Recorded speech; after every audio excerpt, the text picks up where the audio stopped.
There's a real difference between normal teams, what I call them normal teams, and high-performing teams.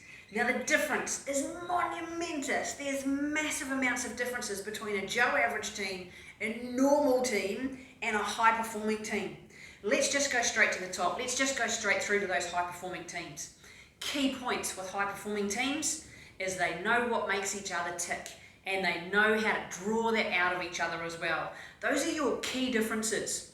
When you know what makes those people in your team tick, that identifies that you have self-awareness, you have self-regulation, and you know how to tap into each other's strengths. That's the differences. When that happens, you're going to get the best out of each other.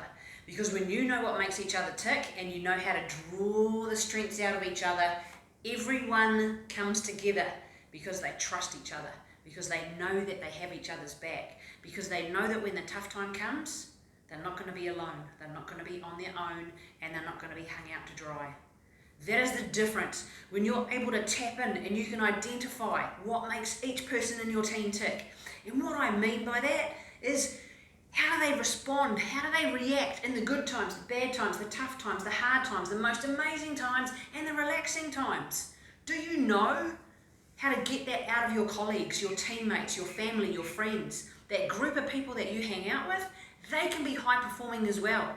When you know what makes each other tick, then you're going to have a strong connection with each other. They trust each other. They have each other's back. And when we do that, we know that we can get in there and pull out the best out of that person. When you notice that that person might not be their usual bubbly self, you will notice it because you know what makes that person tick. And when you notice that within someone, you've got the ability, you've got the connection to go, hey, is everything okay? How are you doing? You don't seem your normal bubbly self. And they respond because someone's noticed. They feel valued. They know they have a connection with you. And then they're likely to chat with you. When you notice that you need to really pump someone up, get them ready for whatever it is, if they've got to do a presentation, they've got a big meeting coming up soon, they've got a performance coming up soon, you can be there with that person to help them get into that space. They trust you, they have a connection with you because you know what makes them tick. They trust you and you're able to help get the best out of them. And when you start getting the best out of them, they respond to get the best out of you. And therefore, it becomes a win-win-win situation. And that's what we want when it comes to high-performing teams, is that you know what makes each other tick, and you know how to get the best out of each other. It builds strong connections, it builds trust.